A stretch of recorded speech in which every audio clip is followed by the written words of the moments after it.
Hey guys and gals of YouTube world, it is Thursday, October the 28th, 2021. And yes, I was swimming earlier, so my hair is kind of messy, but who cares? Anyway, I want to talk a little bit about how I lived paycheck to paycheck in a way, okay? We'll go back in time. I was in the Navy for 9.5 years roughly. I left active duty when I was age 29. While I was in the Navy, I was enlisted. You might hear talk about military pay being low, but I found enlisted pay, you live fine. You get free housing, free food, free health care. Who cares? You make $12,000 a year, $20,000 a year. It's all play money, basically. You know, you don't need a lot of money. But anyway, you still hear mainstream media talk about military get such low pay. Trust me, they don't. My boys are both officers. They make great money, okay? All right, but anyway, when I left active duty, I was 29. I took a job in business because I have a bachelor's degree in business. And I was making maybe $45,000 a year. I was working in sales, managing a company. And then I became a police officer. My starting pay was $23,000.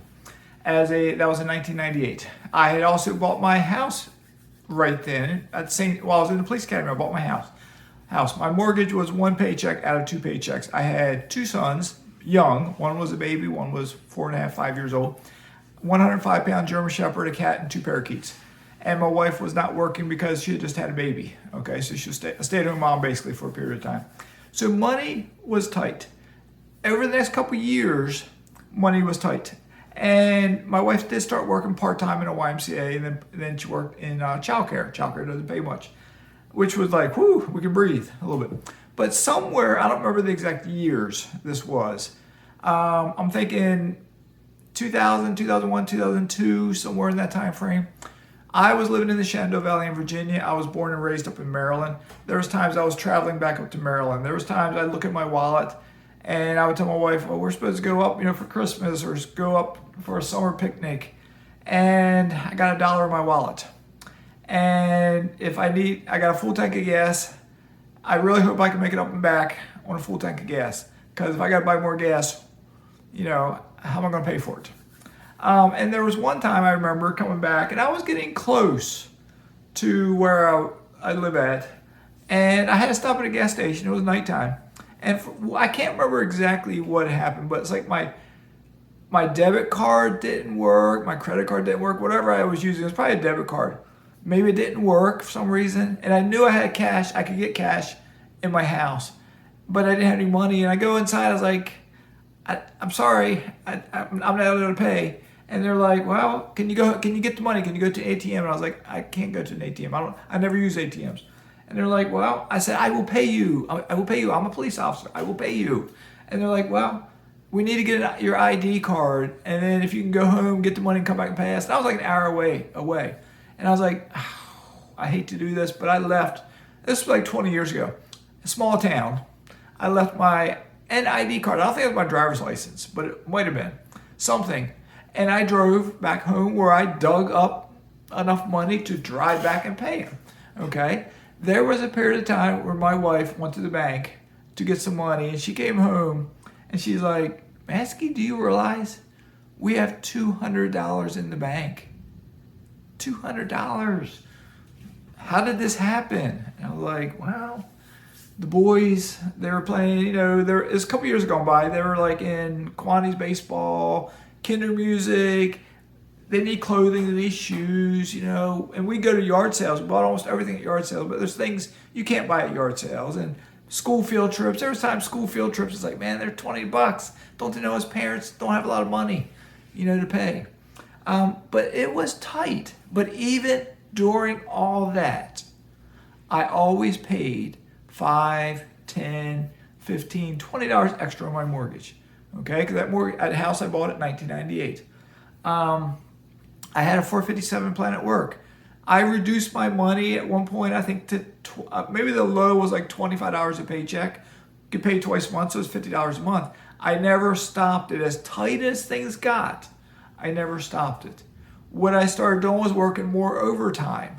My wife then, she went from that part-time job in the YMCA to working in a childcare center, making probably minimum wage or just slightly above minimum wage. But she was working like, I think, a 40-hour week, I think. And that was like, wow, we got a little we got a little cushion here. But when we had that low of $200, I don't know what had transpired prior to that, but something, maybe I had old cars, I had to make car repairs at times, or we had sewer issues in our old house where we had to pay money to dig up the sewer line and replace the sewer line. So we were like flat broke, but I was never negative, but because I had stock portfolios.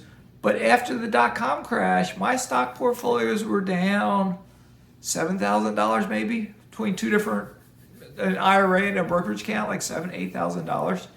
And that was always up here. That was always like, that's my emergency fund. If stuff gets so bad, it hits the fan, and I'm just flat broke, desperate for money, I could sell my stocks.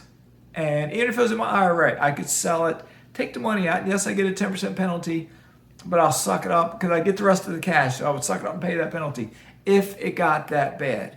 Fortunately, that was our low point. Because then with the missus started working in childcare, 40-hour weeks, I got maybe a promotion in my work where I got a pay raise, and the kids always stay expensive. But then I forget what year it was, our 105-pound German Shepherd died, our cat got hit by a car in the street, and the two parakeets died. So we held off on getting any pets because pets are expensive. And it's hard to imagine there's so many low-income folks out there who have cats and dogs. Pets are expensive. So if you're low income, I know you love that cat, I know you love that dog, but you got to pay your bills. Don't go in debt because of a pet. And I know I've been in houses of poor people that have 5 dogs, and it's like, how do you afford to feed these dogs? You can't even feed your kids hardly, and they'd have 5 kids on top of it. So anyway, very gray out there today. It's, windy as anything. So, but it hasn't rained as of yet. Nope, hasn't rained as of yet. So anyway, if you are in the situation of living paycheck to paycheck, do something about it. You can afford, if you're living paycheck to paycheck, figure out a way to save $5 a week, $10 a week, $20 a week, whatever dollar amount you can save. Just figure out how to do it. Because if I can do it, so can you. And if you are a person and you're not living paycheck to paycheck, but you're not investing, what's wrong with you? Okay, I'm blunt. What's wrong with you? Why aren't you investing? Are you scared? Because I have talked to a lot of people about investing, and they get nervous about it. Here's something I'll tell you something I was told just yesterday. They get nervous about it. They say the stock market's crazy. It goes up and down. It's crazy. I'll lose my money if I put it in there. Learn how to invest. You won't lose your money. Get a little bit more money, you buy real estate. There's one young man, he's probably 30 right now, but he was in his 20s when I talked to him about this. He said he would not invest. He had a chunk of money saved up, like $100,000 saved up. And he said, no rental property, no stocks. He doesn't trust it. He's not going to invest. I was just told yesterday, I think it is, he's putting hundreds of dollars into cryptocurrency. You want to talk about speculation and gambling, and if you're a young person, you're probably thinking, that's not gambling, that's cryptocurrency, it's the way of the future. Sure, it might be the way of the future, and I'm digressing here, but I told my buddy this, stocks are connected to companies. It's not, as Uber says, it's not legalized gambling, you're investing in American companies. Real estate is connected to rental properties, houses, it's tangible, you can knock on it, it's real stuff. If you invest in oil is tangible. You can touch oil. You can go to the store and buy a quart of oil. It's tangible. You pump gas in your car. It's a real thing. You invest in mineral rights acreage. Same thing. They're drilling oil from that. You invest in art. You invest in wine. There's a product. There's art. There's wine. There's a product. You invest in cryptocurrency. What is it? Can you touch it? Can you hold it? Can you feel it? Is it backed up by a company? Is it backed up by the American dollar? No, it's not. Now, granted, yes, Bitcoin, there are certain countries that might be using it, and other corporations are accepting it as payment, but it's not backed up by anything. So can you make money in cryptocurrency? Yes, you can. Do most people who invest in cryptocurrency make money? No, they don't. Why? Because they do not know what they're doing. They do not study it. They do not know what they're doing. So anyway, if you have money above and beyond living paycheck to paycheck, learn how to invest in an index fund, learn how to invest in individual stocks, learn how to buy your first rental property. Because I'm telling you, I wasn't born with a silver spoon. I wasn't rich. If I can become a millionaire, and I'm talking about in my early 30s, I had $200 in the bank and no money in my wallet. Probably 34, 35 years of age. 20 years later, I'm knocking on the door to being a multimillionaire. And I've never had a high paying job. If I can do it, you can do it. All right? Prove me wrong. You got to try though. You got to get started. All right? Mazske is signing out.